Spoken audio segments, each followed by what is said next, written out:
Across the vast northern horizon of China, stretching over mountains, deserts, and grasslands, stands one of the most ambitious construction projects in human history, the Great Wall of China.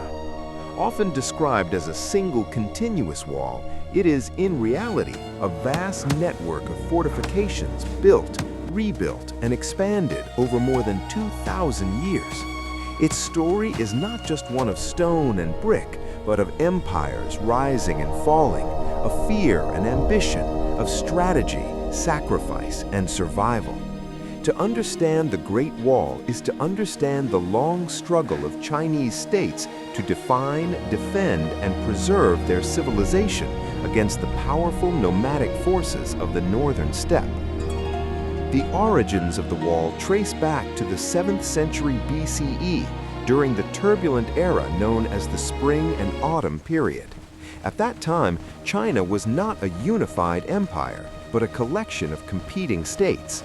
As warfare intensified during the subsequent Warring States period, individual kingdoms such as Qin, Zhou, and Yan constructed defensive walls along their northern borders to protect farmland and settlements from raids by nomadic groups.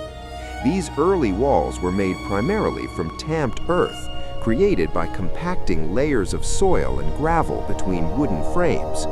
Though crude compared to later stone structures, they were effective barriers against cavalry incursions. In 221 BCE, the king of Qin unified China and declared himself Qin Shi Huang, the first emperor of China. Determined to consolidate his new empire, he ordered the linking and expansion of existing northern walls to create a continuous defensive line against the Xiongnu, a powerful nomadic confederation. Hundreds of thousands of laborers, including soldiers, peasants, and convicts, were mobilized for the task. Working under harsh conditions in remote terrain, many perished from exhaustion, hunger, and exposure. The wall built during the Qin Dynasty was primarily constructed from rammed earth and stretched across vast distances, but much of it has since eroded. Nevertheless, Qin Shi Huang's project established the enduring concept of a grand northern barrier. Following the Qin collapse, the Han Dynasty inherited both the empire and the northern threat. During the Han period, especially under Emperor Wu in the 2nd century BCE, the wall was extended deep into the Gobi Desert to protect expanding trade routes that would later become part of the Silk Road.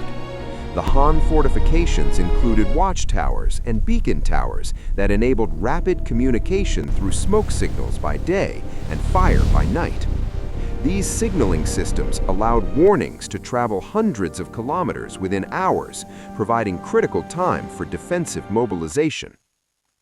For centuries after the Han, various dynasties maintained, modified, or neglected sections of the wall, depending on political strength and military strategy. At times, diplomacy and trade replaced fortification as the preferred approach to dealing with northern neighbors. When nomadic groups gained dominance, such as during the Yuan dynasty established by the Mongols in the 13th century, the wall lost much of its strategic importance since the rulers themselves came from the steppe. The most recognizable sections of the Great Wall today were constructed during the Ming Dynasty, which ruled from 1368 to 1644. After the fall of the Mongol-led Yuan dynasty, the Ming emperors faced renewed threats from northern tribes. Determined to secure the empire, they embarked on an unprecedented building campaign. Unlike earlier earthen walls, the Ming wall was constructed using bricks, stone blocks, and mortar, making it far more durable.